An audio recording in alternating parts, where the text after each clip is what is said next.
एक बार एक व्यक्ति बौद्ध भिक्षु के पास जाता है और कहता है, मैं अपने नगर का एक व्यापारी हूँ। मेरा पूरा दिन अपने व्यापार के काम काज में ही गुजर जाता है, जिसकी वजह से मुझे ज्यादा खाली समय नहीं मिलता। ज्यादा खाली समय ना मिलने और हर समय व्यस्त रहने की वजह से मैं तनाव महसूस करने लगा हूँ। पिछले कई महीनों से मैं अपना कोई भी काम ठीक से नहीं कर पा रहा हूँ। अब तो किसी भी काम में मेरा मन भी नहीं लगता। मुझे काम को टालने की आदत लग चुकी है। मैं बहुत ही आलसी और चिड़चिड़ा सा हो गया हूँ। अपनी इन सारी आदतों की वजह से मैं आजकल बहुत ही अशांत और व्याकुल रहने लगा हूँ। कृपया आप मुझे कोई ऐसा तरीका बताएं जिससे पूरे दिन मैं अपने मन को भटकने से रोक सकूं और पहले की तरह अपने व्यापार में मन लगा सकूं। बौद्ध भिक्षु ने व्यक्ति की सारी बातें पूरे ध्यान से सुनी और फिर कहा, तुम्हारी समस्या तुम्हारा काम में व्यस्त रहना नहीं, बल्कि अपने काम को बोझ समझना है। और कोई भी इंसान काम को बोझ केवल तभी समझता है जब वह वर्तमान में चल रहे काम पर ध्यान ना देकर सिर्फ अपने काम के भविष्य के बारे में सोचता रहता है और अपने मन में उसकी योजनाएं बनाता रहता है कि मैं भविष्य में इस काम को ऐसे करूंगा, इसे इतना बड़ा बना दूंगा। और जब इंसान सिर्फ किसी काम के बारे में सोचता रहता है लेकिन उसे पूरा करने के लिए कोई ठोस कदम नहीं उठाता, तो फिर वह उस काम को लेकर तनाव से घिर जाता है और फिर उसे वह काम बोझ लगने लगता है। यह सुन व्यक्ति ने कहा, हाँ महात्मन, आपने तो मेरे मन की बात कह दी। मैं भी पिछले कई महीनों से रोज अपने काम पर ध्यान देने की बजाय अपने व्यापार के भविष्य के बारे में सोचता रहता हूँ कि कहीं भविष्य में मेरा व्यापार कम न हो जाए, कहीं कोई दूसरा व्यापारी मेरे व्यापारिक इलाकों में कब्जा न कर ले। और ऐसी ही कई तरह की नकारात्मक बातें मेरे मन में चलती रहती हैं, जिससे मैं अपने आज के व्यापार पर ध्यान नहीं दे पा रहा हूँ। यह सुन बौद्ध भिक्षु ने कहा, हम अपने विचारों में समस्याओं को जितना बड़ा बना लेते हैं, असल जिंदगी में समस्याएं उतनी बड़ी नहीं होती। तुम्हें केवल अपने आज पर ध्यान देने की जरूरत है, बाकी सब अपने आप ही ठीक हो जाएगा। व्यक्ति ने कहा, महात्मन, मैं यही तो नहीं कर पा रहा। मैं अपने आज के कामों पर ही तो ध्यान नहीं दे पा रहा। मैंने बहुत कोशिश की, लेकिन मैं हर बार भटक जाता हूँ। मैं अतीत में की हुई गलतियों पर पश्चाताप करने लगता हूँ, भविष्य की योजनाएं बनाने लगता हूँ और फिर मेरा मन अशांत हो जाता है। आप मुझे कोई ऐसे तरीके बताएं जिससे मैं आज पर ध्यान केंद्रित कर सकूं, लेकिन मैं लंबे समय तक ध्यान योग इत्यादि नहीं कर सकता और ना ही कोई बड़ी साधना कर सकता। इसीलिए आप मुझे कोई आसान तरीका ही बताएं। बौद्ध भिक्षु ने कहा, ठीक है, आज मैं तुम्हें 10 ऐसे छोटे छोटे तरीके बताने जा रहा हूँ जिन्हें तुम अपने रोज के कामों के साथ भी कर सकते हो। ये तरीके सुनने में तो बहुत छोटे लगते हैं, लेकिन अगर तुमने पूरी दृढ़ता के साथ इनका पालन किया तो सिर्फ कुछ दिनों में ही तुम्हें इनके सकारात्मक परिणाम दिखने शुरू हो जाएंगे और तुम अपने वर्तमान के कामों को ज्यादा ध्यान पूर्वक कर पाओगे। व्यक्ति ने कहा, जी महात्मन, आप मुझे वो 10 तरीके बताएं, मैं जरूर उनका पालन करूंगा। बौद्ध भिक्षु ने कहना शुरू किया, पहला तरीका है ध्यान पूर्वक भोजन करो। ज्यादातर लोग भोजन करते समय भोजन करने पर ध्यान नहीं देते, बल्कि उनका ध्यान तो किसी से बातें करने, किसी पुराने विचार में खोए रहने या फिर कुछ देखने में होता है, जिससे उनका मन भोजन करने के दौरान भी अशांत रहता है। जबकि हमें भोजन की थाली आने के साथ ही उसकी सुगंध, थाली में कौन सा भोजन परोसा गया है, भोजन देखने में कैसा है, इन सब का पूरे ध्यान पूर्वक निरीक्षण करना चाहिए और मन ही मन भोजन बनाने वाले और उस भोजन को उगाने वाले का धन्यवाद प्रकट करना चाहिए। हर एक निवाले के साथ भोजन के स्वाद का आनंद लेना चाहिए, ना कि सिर्फ पहले निवाले का। अगर तुम पूरे प्रेम के साथ ध्यान पूर्वक भोजन को ग्रहण करते हो तो भोजन के खत्म होने तक तुम्हारा मन एकदम शांत हो जाएगा और तुम अंदर से आनंद महसूस करोगे। और यही कारण है कि पुराने भारतीय समाज में मौन रहकर भोजन करने की परंपरा रही है, क्योंकि मौन होकर ध्यान पूर्वक भोजन करना भी ध्यान करने का एक तरीका है। और न केवल भोजन करते समय, बल्कि अगर तुम रोजमर्रा के अन्य कामों को भी, जैसे कि चलना, नहाना, सफाई करना इत्यादि को भी ध्यान पूर्वक करते हो तो तुम पूरे दिन खुशी और आनंद से भरे रहोगे।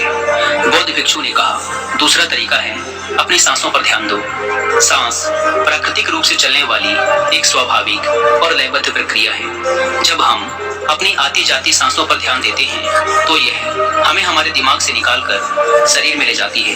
परिणाम स्वरूप हम अपने विचारों की उलझन, भय और चिंताओं से मुक्त हो जाते हैं और यह काम तुम किसी भी समय कर सकते हो। बुद्ध के द्वारा बताई गई विपासना ध्यान विधि में भी अपनी आती जाती सांसों पर ध्यान केंद्रित करने के लिए ही कहा गया है। जब भी तुम तनावग्रस्त हो जाओ या खुद को विचारों में उलझा हुआ पाओ तो तुरंत अपना ध्यान अपनी आती जाती सांसों की तरफ मोड़ दो।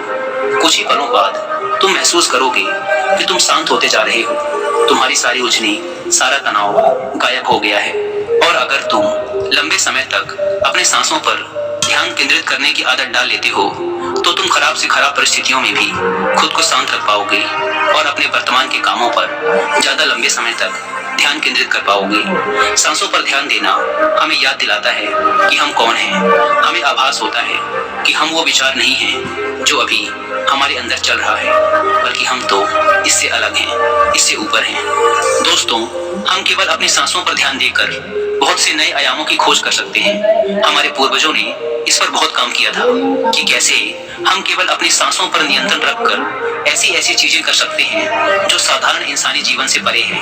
हम अपनी सांसों पर ध्यान देकर खुद को ऐसी स्थिति में ला सकते हैं कि जीवन में आने वाला कोई भी उतार चढ़ाव हमें परेशान नहीं कर सकता।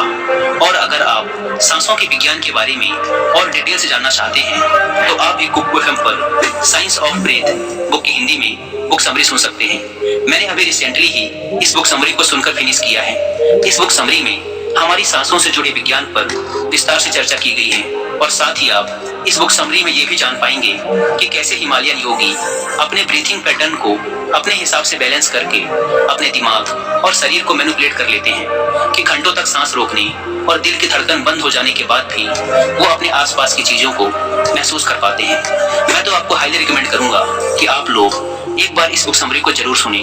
और कुकू एफएम के बारे में तो आप सब जानते हैं कि यह इंडिया का सबसे बड़ा ऑडियो बुक प्लेटफॉर्म है, जहां पर आप 10,000 से भी ज्यादा किताबों को हिंदी, इंग्लिश जैसी 7 अलग अलग भाषाओं में सुनकर अपनी नॉलेज बढ़ा सकते हैं। इस प्लेटफॉर्म के पूरे साल भर का सब्सक्रिप्शन पड़ता है 399 रुपीज का, लेकिन अगर आप यूज करते हैं कूपन कोड WI50 तो आप में से पहले 250 लोगों को ये पड़ेगा सिर्फ 199 रुपीज में, वो भी पूरे 1 साल के लिए। ऐप को डाउनलोड करने की लिंक भी आपको डिस्क्रिप्शन एंड फर्स्ट कमेंट पर मिल जाएगी। बौद्ध भिक्षु ने व्यक्ति से कहा, तीसरा तरीका है अपनी इंद्रियों से जुड़ो।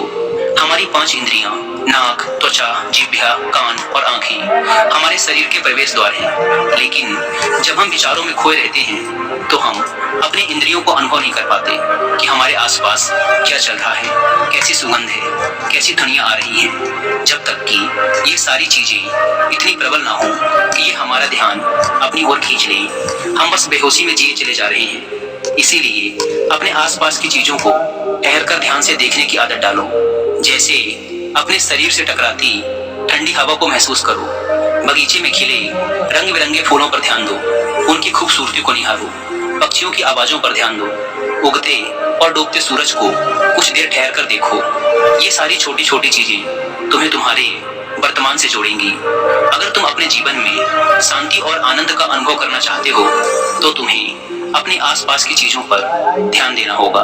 तुम्हें कुछ पल ठहर कर उन्हें प्रेम पूर्वक देखना और महसूस करना होगा। बौद्ध भिक्षु ने कहा, चौथा तरीका है अपने मन में उठने वाली नकारात्मक भावनाओं का निरीक्षण करो। परेशान, निराशा या क्रोधित होना हम इंसानों में आम बात है, लेकिन हमें चाहिए कि हम ऐसी भावनाओं के बहाव में ना बहें, बल्कि जब भी हमारे अंदर किसी भी प्रकार की नकारात्मक भावना उठे तब हमें इन भावनाओं पर ध्यान देना चाहिए। जैसे कि जब तुम्हें गुस्सा आए या कुछ गलत करने का मन करे तो कुछ देर ठहर कर देखो कि उस समय तुम्हारे अंदर कैसे विचार उठ रहे हैं। कुछ देर में तुम महसूस करोगे कि तुम वो विचार नहीं हो, तुम उनसे अलग हो। तुम उन्हें देखते रहो और कुछ ही देर में वो सारे नकारात्मक विचार गायब हो जाएंगे। और अगर तुम हर बार ऐसा ही करते हो तो तुम तुम्हारी भावनाओं पर नियंत्रण करना सीख जाओगे। भिक्षु ने कहा, पांचवा तरीका, अपने मन में उठने वाले हर विचार पर भरोसा मत करो।